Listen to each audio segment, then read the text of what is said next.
Hello, I'm Merlin Meyer Johnson, the CEO of Fitzroy Minerals, and I'm here with Gilberto Schubert, the COO and country manager of Fitzroy Minerals, and we're going to be talking a little bit about the company and Gilberto's experience and many other things besides, I'm sure. So, Gilberto, good to be here with you. Tell me a little bit about your history and about your career. Okay, well, I'm a geologist with more than 35 years of experience. I worked in the last 20 years here in Chile. Before I've been in Brazil and Peru. I also worked in Bolivia and Argentina for some time. 23 years working in Valley. And during this period, I had the opportunity to work in all stages of the mining chain, from generation through project development, construction, operation of mines, copper mines. And in the last 10 years, looking for new projects for companies like Fitzroy. So, you studied. Have you done one geology degree? Have you got what's your kind of formal education include? Well, I'm a geologist with a master in. I have two masters, one in geology, in sedimentary geology, and the other one was in Australia, in Curtin University for mining economics. Curtin. Yeah, Curtin University in Perth. Yes. My experience in the last 20 years is more focused on exploration and economic geology. That's my focus. And so you've got two masters, double masters, and what professional qualifications have you got to go with that? What qualifications have you collected on your journey? I'm not sure about your question, but I also have a certificate of QP. I'm a qualified person here in Chile. Yeah. That's recognized in Canada. Yes, it's recognized in Canada. I also have an MBA in Master of Business Administration for in Brazil for mining companies. That's it. So, and you said you've done project generation, early stage exploration. You've kind of worked on early projects. Tell us a bit about how you've taken that forward, and the way that you've worked through from exploration through to the final product. Well, in Valley, I had the opportunity to find a deposit here in Chile. When we arrived in Chile in 2005, we had the goal to put a copper project very fast on streams. We were very lucky because we did a discovery, and in the first 2 years we discovered the deposit, and in the 5th year we were producing the first cathodes. So it was a fast track. We built it in 3 years. We got all the permits, and between the first drill hole and the first cathode, only 5 years. So it was a big challenge. This operation was a kind of metallurgical school because the ore was a mix between oxides and chalcocite, primary chalcocite. So we started using a secondary bacterial leaching, and then we migrated to a kind of chemical ferric ion leaching, and finally we implemented the chloride media leaching method using sodium chloride. So at the end, we realized that the methods using oxidant agents are very effective for two reasons.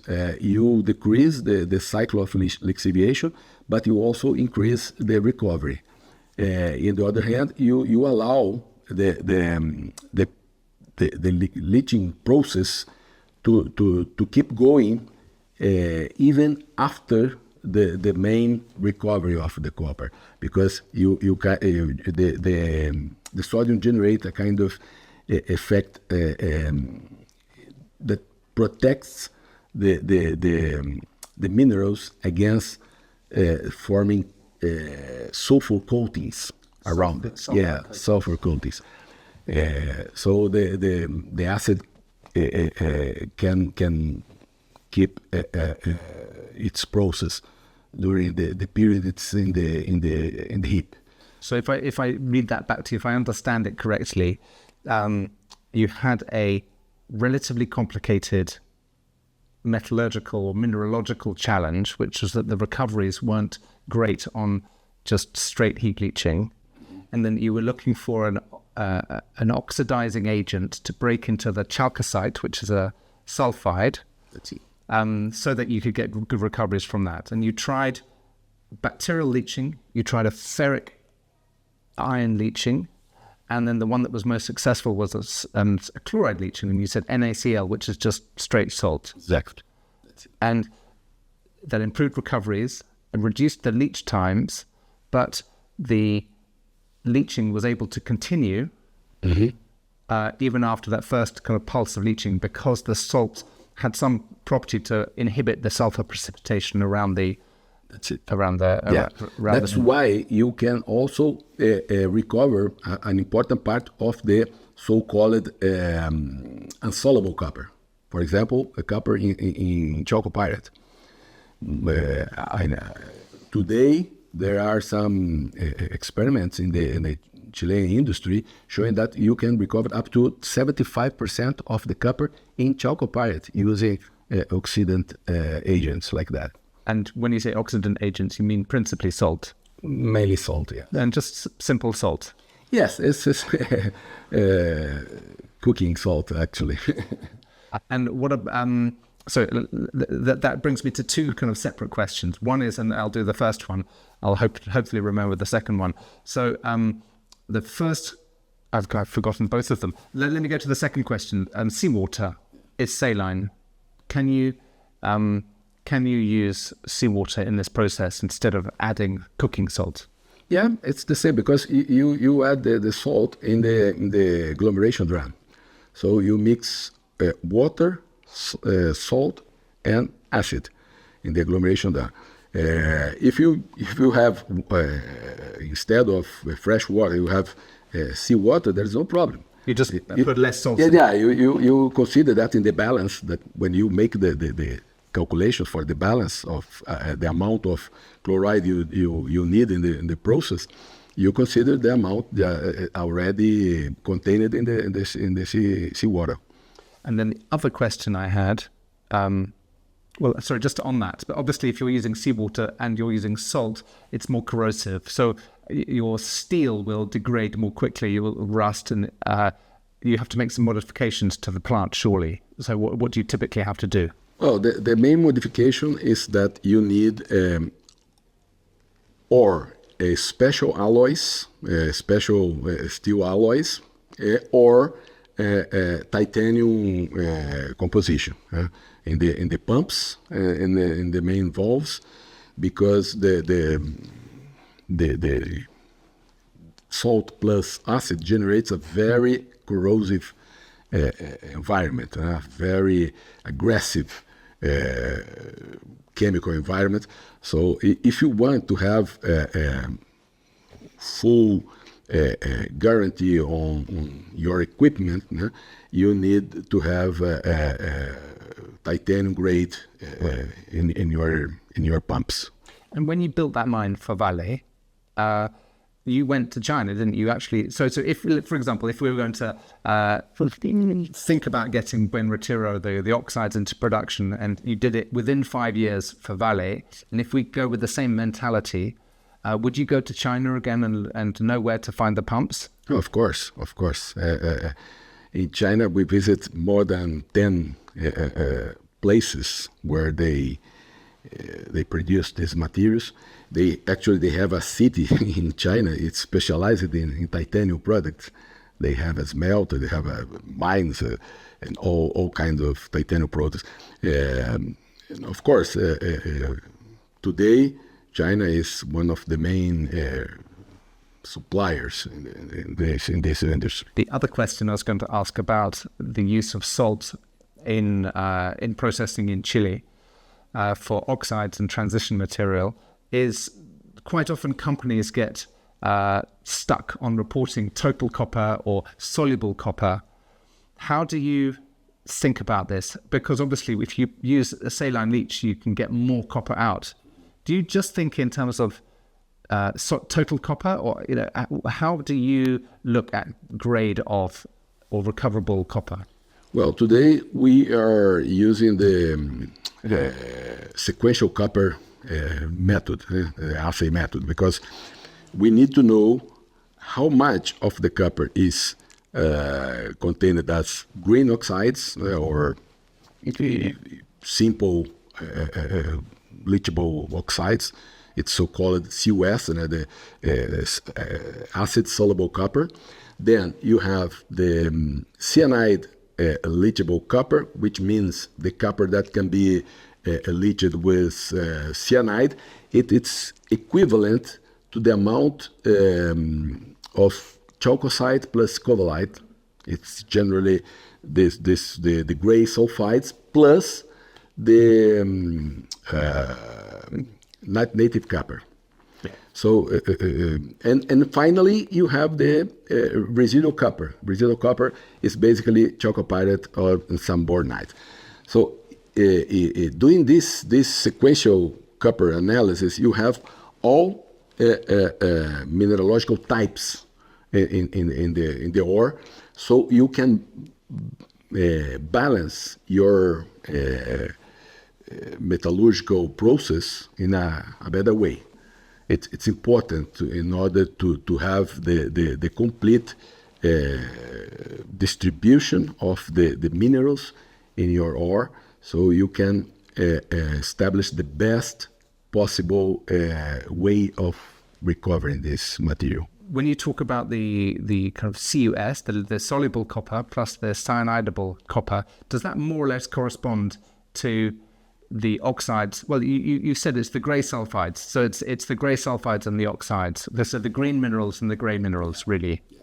And is it quite common in Chile to build processing plants which use salt, for example, and just tackle that suite of minerals? Exactly. The salt acts mainly in the chalcocite and the covellite native copper. And the native copper. Yeah. The salt has almost no impact in the green sulfides and also in the tenorite. We also have tenorite, which is black. It's not green, but it is the real copper oxide. It is very easy to leach. So that's it's what very we've got soluble. At Buen Retiro. That's it. So Buen Retiro is full of tenorite. So if the salt is really used for the chalcocite and the native copper, is it possible that in some oxide operations, when you look at the supergene kind of enrichment profiles, could it be that for the first few years you don't actually even need to put the salt in? You can just work on... Yes, it's possible. That's why it's important to have this mapping of the mineralogical types in your ore, because of course the upper part is mainly tenorite plus green oxides. You don't need any oxidant agent in this stage, so you can postpone this part of the fraud if you want. And if you don't have chalcocite and if you don't have native copper, of course, as it happens, we do have quite a lot of chalcocite, and we have a distribution of native copper that we're understanding. That's it. Good. So let's just go back to your experience base, and when you brought this mine into production, can you tell me a bit about the resource calculations and the resource estimation? Is that something that you can do, or do you bring in third parties? How did that work on defining the resource? Well, of course, there are very good companies in Chile that are experts on doing the modeling and the resource estimation. So probably that's the best way of doing it, and you can do it without any kind of bias, of course. So we'll work with an independent consultant. That's it. For Buen Retiro. Yes. When it comes to doing resources, and indeed for Caballos, when it comes to doing our own internal resources, we'll get things signed off for the company at the NI 43101. Sorry, at the NI 43101 level, we'll get an independent external third party to do the sign off. But you can do the resources. Of course, we do it in a daily basis. We just update our model during the exploration stage. We are always updating our understanding of the deposit, and we have a good idea on the potential of the mineralization we are discovering right now. Let's talk about Buen Retiro and that drill hole that was published in early May. We published the first 5 or 6 holes from this phase 2 of drilling. We did, in the last couple of years, we've done the first 14 holes, but we published about a month ago holes 15 through to 22, and 22 was a fantastic result. Tell me a bit about that drill hole and how it changes your perspective of the deposit. Okay, well, we started this year, the campaign of this year, we started by the north. We did two drill holes to the north. Then we went to the south, and at the end we started the third trend, which is in the southwest area. And from these 3, the best one was the southwest area, where we got this spectacular intersection in drill hole 22. And in this zone, we already have a continuous mineralized trend of more than 800 meters. Probably we are going to end up with something close to 1,000 meters. And the central part of this trend has a thickness of more than 100 meters, in intersections with more than 100 meters. Probably we are going to have real thickness between 78 meters on that. But the good thing is that it's extremely easy mineralogy. It's the typical green oxide plus tenorite, so most of these could be easily exploited. It's near surface. It's almost outcropping. There's a very thin layer of gravels and caliche covering the outcrops, but we are almost have the mineralization outcropping in the hillside, and we believe we can make a very fast and easy open pit for exploiting this ore. It's not all. Not ore. It's not. Sorry, no. I was going to say it's not all tenorite, because we've come across this extraordinary term, recyclé. That was the first time I heard about that. The small miners working there, they discovered this spectacular material they call recyclé. What is recyclé? It's a framework of cuprite, chalcocite, and hematite. All these 3 minerals mixed in this kind of a stockwork, a kind of breccia. It's the characteristics is this red color, which is the mix between the cuprite and the hematite.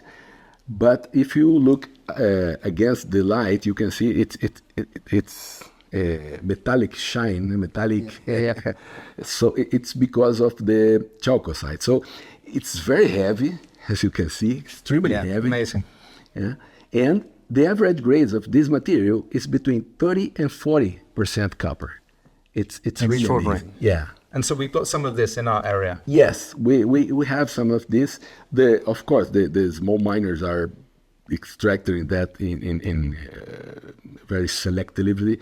They're separating these veins. We have a vein of 3 to 4 meters thick of this material inside our main trend. But we have at depth, we have grades of up to 12% copper related to material that's similar to it. It's not exactly this, but Just to be clear, we haven't drilled through 4 meters of 35%. yeah, copper. not yet. Not yet. That's it. But this is amazing.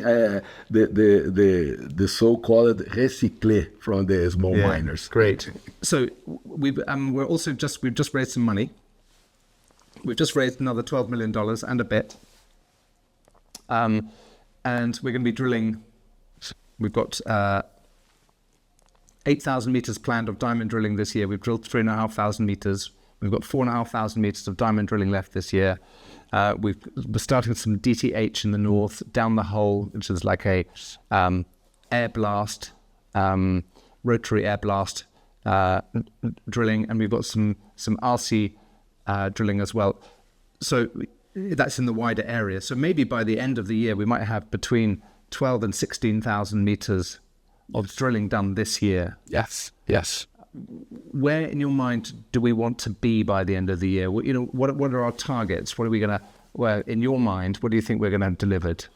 Well, in the next 3 or 4 weeks, we are going to finish the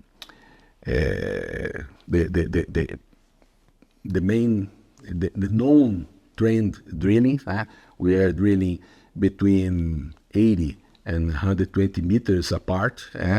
But that's so just to stop you. So we will have put in holes every 80 to 100 meters, but only one hole. Yes. So it's not it's only one hole per section. One hole per section. Yeah.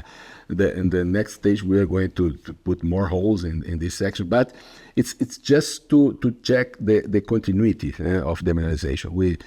Our goal, first goal, is to check continuity, to see the best parts of the trends, so we can decide where to put the third stage of drilling. And this more than 4 kilometers already identified with mineralization. So we have these 3 trends that we are going to drill this year. There's also a 4th trend in the middle between both. And then we also have some exploration drillings for new trends, because there was very little work in the covered zones, and the zones covered by gravels. We have a very large piece of land there. We have more than 13,000 hectares to explore yet.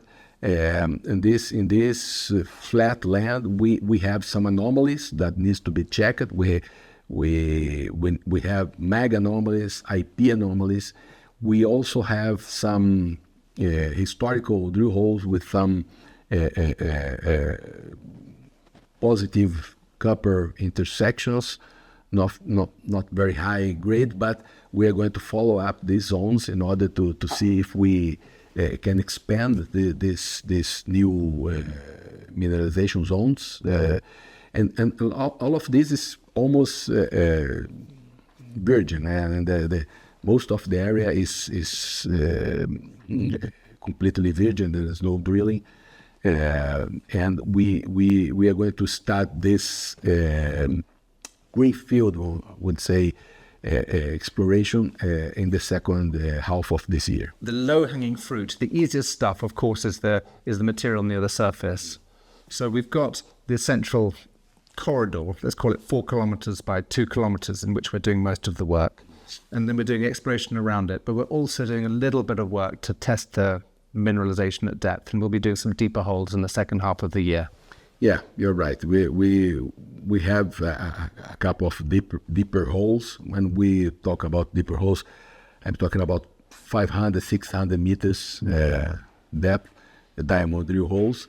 We are going to check the deeper parts of the roots, no, of these mineralized systems we are finding near surface, and also the deeper part of the IP anomalies. So we have some drill holes planned to check that. Normally, IP, as we know, stands for Ipilita, and it indicates pyrite. Yeah. So there's always a degree of uncertainty when you're drilling the IP anomalies at depth.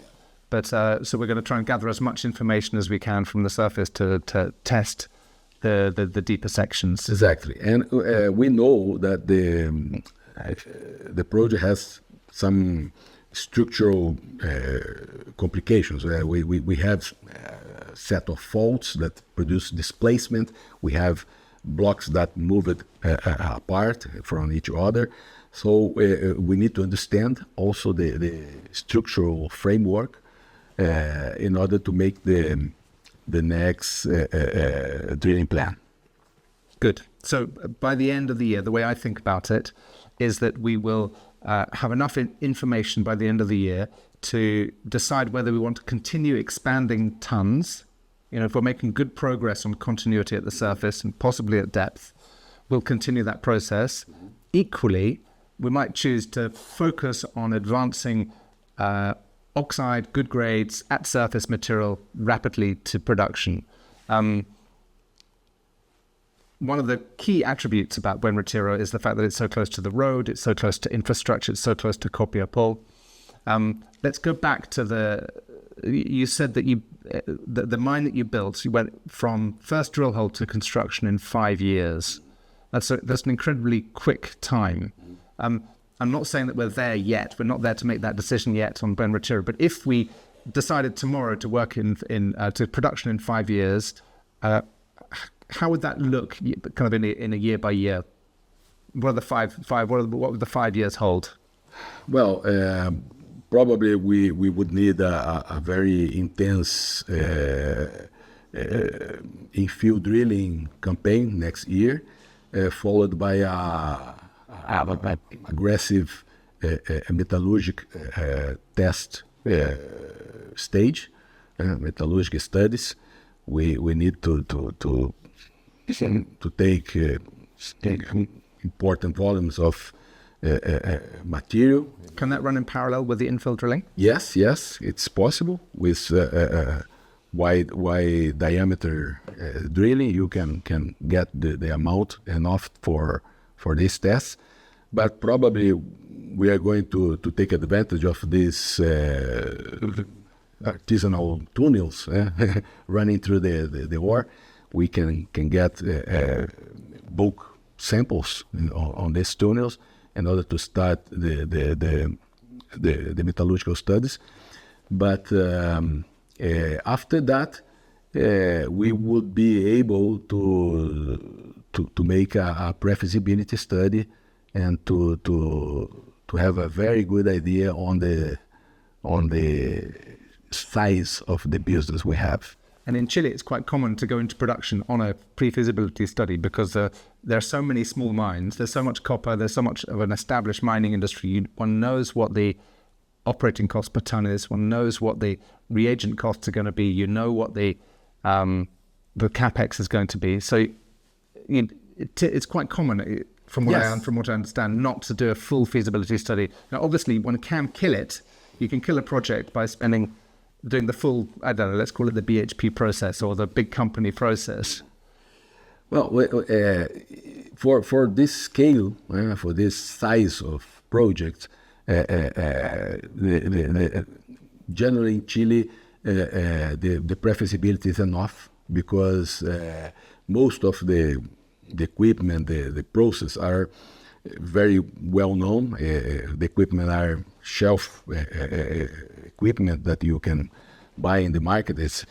In Chile, you have hundreds of medium scale plants, and there's a very good skill, labor skill base in Chile. People that knows how to do that.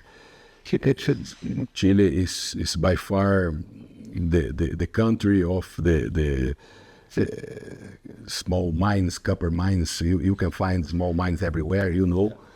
Everywhere you go, you can see these mines, and an operation like that is quite easy to be done. Great. And just as a reminder, I'm with Gilberto Schubert, the COO of Fitzroy Minerals. I'm Merlin, the CEO of Fitzroy Minerals. And we've been talking about Gilberto's career and about Buen Retiro, but I think it's probably time that we move over to Caballos. So the next section is going to be about Caballos. So, Gilberto, Caballos. Okay. You've got a long association with this project. You commissioned the exploration on it when you were with Vale in 2005, so 20 years ago. So you've seen it from the kind of the first generation of data when you went in on stream sediment data, right through to the drill hole and the work that we're doing now. Yep. Can you just kind of give me some color on that process? Okay. When I arrived in Chile, it was one of the first projects that I visited, and I loved the project actually because it was in a very fertile corridor, but I don't know why the main exploration in Chile were starting from the fourth region to the north, the Pliocene belt, and also in the Eoligocene belt.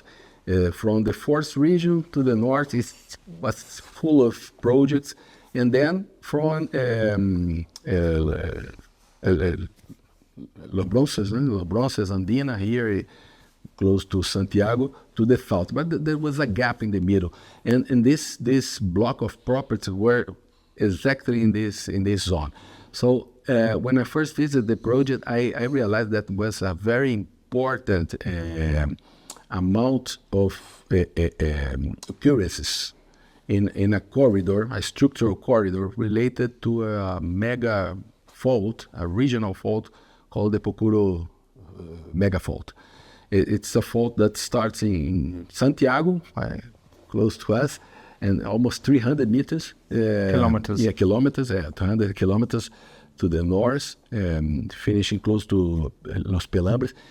And this fault zone is a very deep-seated structure, and several hydrothermal alteration systems are related to this structure. And from the first stream sediment samples through the rock chip sample campaign we did at this time, we realized that this hydrothermal alteration were related to anomalous copper, moly, and gold values. So we did geochemistry, rock geochemistry, geophysics, IP. There was also a MAG. And unfortunately, in 2008, there was a big crisis. Big financial crisis. Yeah. We know about that. We were forced to drop all the options at this time. But I always was interested in getting back to this. And the opportunity came with Fitzroy Minerals when you asked me for... All you needed was a geologist and someone who believed in you and also understood the potential of the area. Exactly. We did the visit together, and you also liked the project.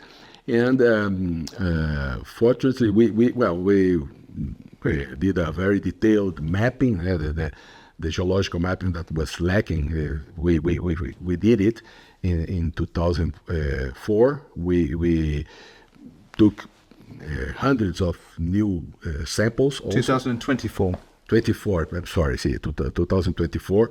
And finally, at the beginning of this year, we did our proof of concept drilling, our sole drilling in the area, and unfortunately it was positive. We got 200 meters with copper, moly, and gold, pure sulfides mineralization, chalcopyrite plus molybdenite. So it was a technical success. More than a technical success. Yeah, for now, we can say that it was a technical success because we have only one drill hole, but we already have other 4 or 5 drill holes to be done in the coming months. Unfortunately, the winter does not allow us to work year round in this zone. It's a bit 2.3 thousand meters above sea level, but during the winter we have some snow, so it's a kind of it's dangerous to work with. Well, certainly at the moment, we're at a very early preliminary stage of the exploration camp.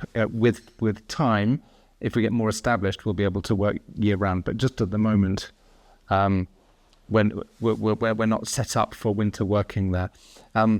Now, obviously, in our area, we've got the Chincolco anomaly where we drilled, which is a nice anomaly, rock chip anomaly of 1.2 kilometers long, copper and moly. There's a nice hydrothermal breccia that we can see. It in terms of a good place to start and where to put the first drill hole, it was an obvious candidate because there's a road to get in there.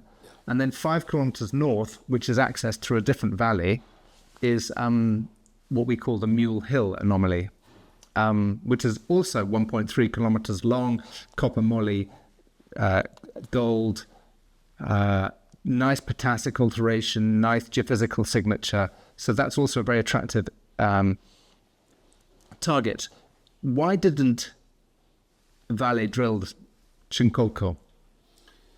Well, we were trying to do that before the crisis. Oh, the crisis. We were almost beginning the road construction. We need to build a road 10 kilometers. But that was for Cerro Las Mulas. Yeah, Cerro Las Mulas. Yeah. Why did they not drill Chincolco? Because at this stage in Valley, we believe that Cerro Las Mulas could be bigger.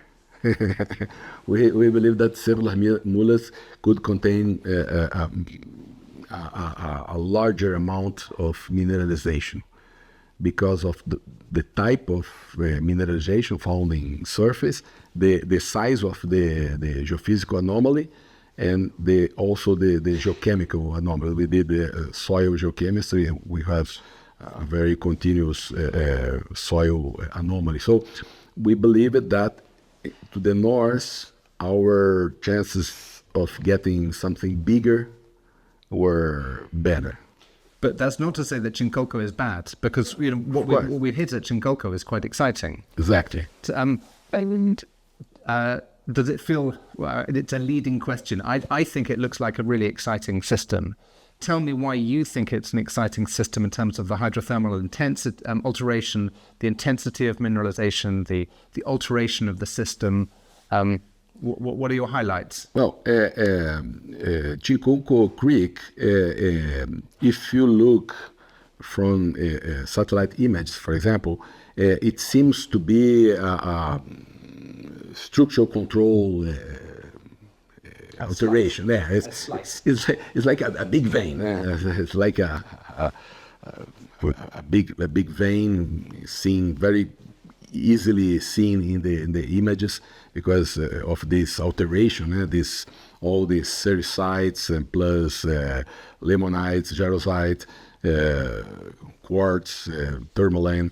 But today we also believe that this shape, this geometry that can be seen in surface, not necessarily means that the body has this shape, because we realized that there's a very new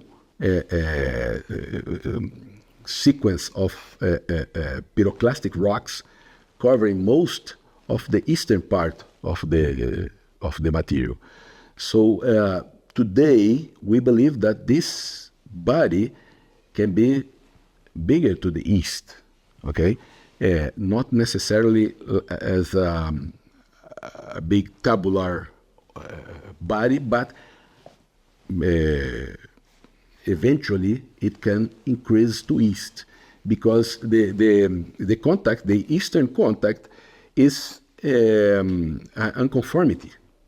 So we've got younger, unmineralized rocks sitting on top of the eastern portion, which are hiding and masking the geology underneath. Exactly. So there's lots of potential and excitement of what can be there underneath. Yes.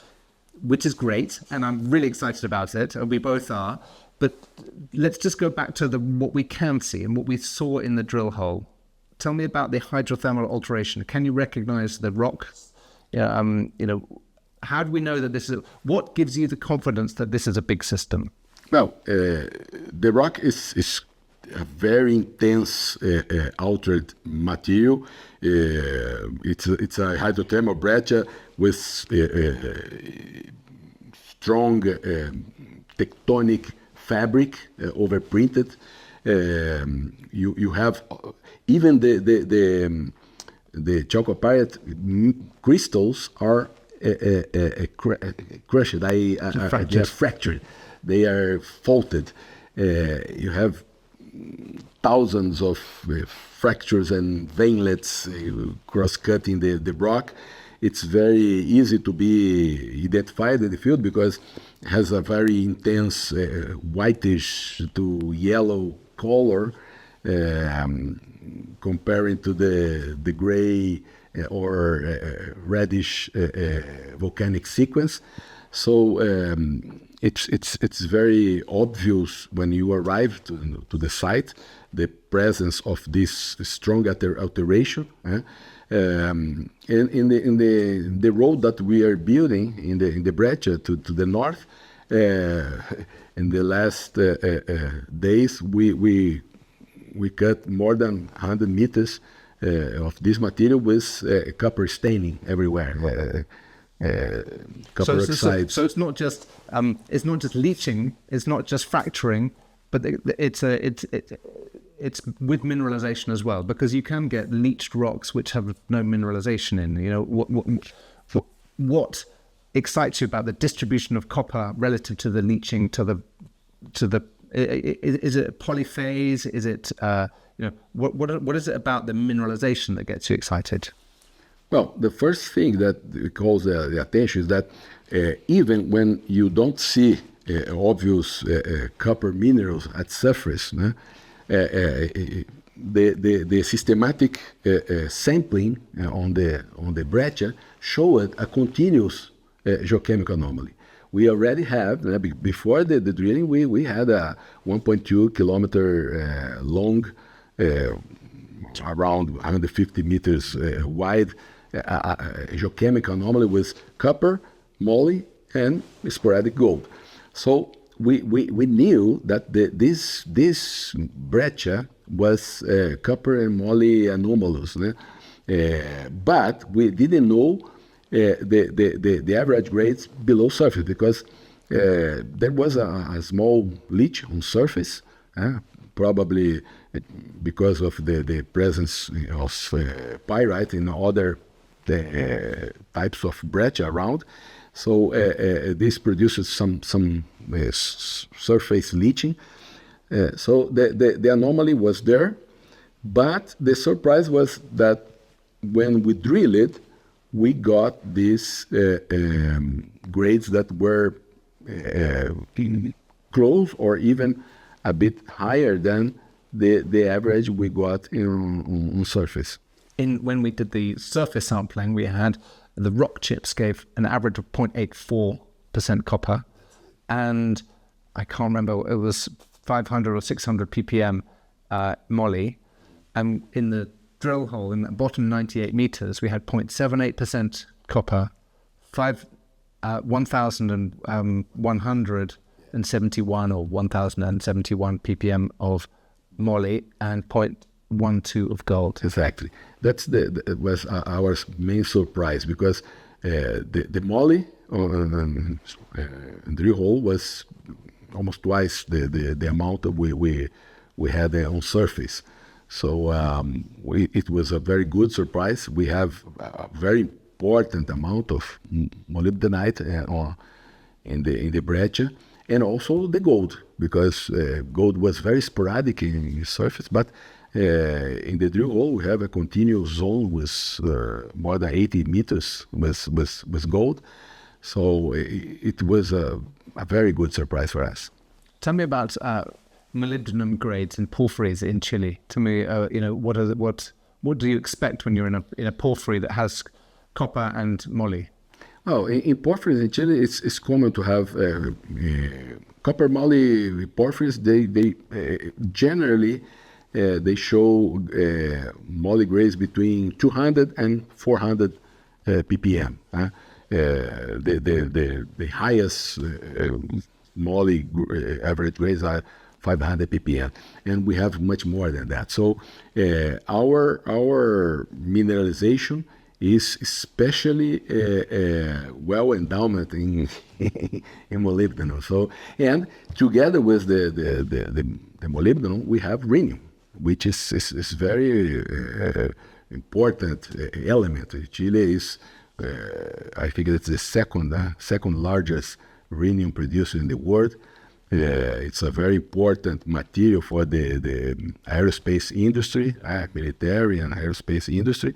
And we have close to 0.5, I think, grams per ton of rhenium in the main zone with the molybdenum. So we were very happy with this discovery, because the moly grade represents almost doubling the copper grade. Yeah.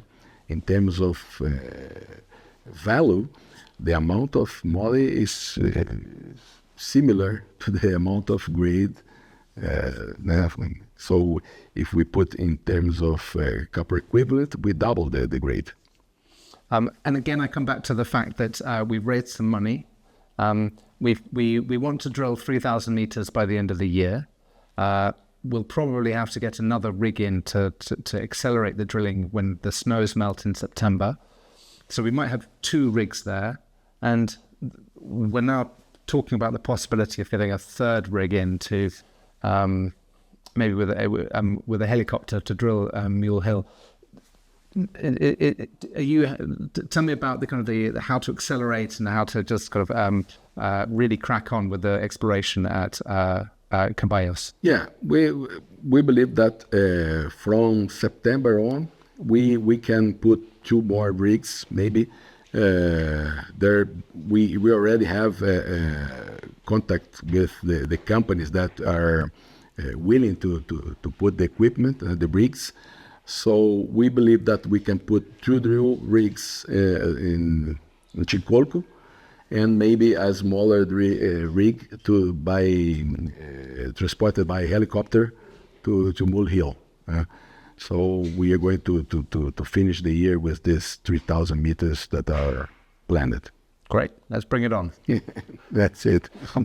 Okay, we're losing the light, but one final question about exploration in Chile. You know, in Fitzroy Minerals, it's really exciting that we've got 2 discoveries in the process. Buen Retiro, even though it was an old mine, it still feels like we're making a new discovery. Lots of the geologists who've been there before said we'd never find anything and there's nothing there.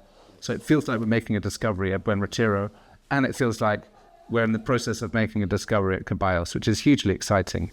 Tell me about the search for new projects, new exploration in Chile. Just some general thoughts about what the majors are doing and what their track record of discovery has been like in recent years. Well, in the last years, most of the exploration in Chile has been shifting to the coastal range. Today we have important projects being developed in the coastal range of Chile, which is mainly Cretaceous belt, the same belt where we have Buen Retiro, Marimaca, for example, Cachorro from Antofagasta Minerals, and several others from medium scale projects being developed in this belt, and this is the main trend, I believe, because you mustn't forget the guys in the high Andes, because the Lundin Group and Valeriano with ATEX, and there's still high Andes work going on and exploration. But yes, but these projects are long term. Probably they are going to take some good years to be put on the streams. Far dated production. Yes, of course. While these projects in the coastal range are probably going to start in the coming years. So I believe that today in Chile, the best situation is to find a deposit in this zone, close to the coast. Why don't you say that again after you've had a sip of water? So, yeah, we are in the middle of the desert, so we are very dry there. So today, where do you think the best place to find the closer to the coast and to the main infrastructure? We are very well located. We are close to Copiapó, one of the main mining towns in Chile, close to the Pan American Road, to the main power grids of Chile, 40 kilometers to the coast, in the middle of the desert. So this type of location makes the projects easier and faster to be built. So I think this is an advantage for us, and most of the companies developing new projects in Chile are also taking advantage of this location, this belt, which is a very fertile belt. I think that most of the discoveries to be done in the future in Chile are going to come from this zone. Interesting. And what about the current production rates? I mean, because Chile produces whatever it is, 5.5 million tons or 5.3 million tons of copper on an annual basis, and the big guys, they're spending billions on expanding their projects, but with perhaps slightly lower grades. So have you got a view on what the production profile is going to look like from Chile, or what the opportunity looks like? As you said, most of the investment in Chile today, there's a huge amount of money that's going to be invested in the coming years, just to keep the production as it is, because of the lower grades, the deeper mines. But there are also these new projects being discovered, new discoveries in the Chilean territory that can add new production. But not huge. But they're not. Yes, they're not super giants. right. They're not giant mines. Not giant mines. But compared to other countries, for example, people say in Chile, no, 100,000 tons of copper is not a big mine, but in other countries it's a world-class deposit. So we are accustomed with the giant deposits like Escondida and Collahuasi and El Teniente, of course, but projects with productions between 100,000, 200,000 are possible to be put on streams in the next years. Gilberto, thank you very much. Thank you.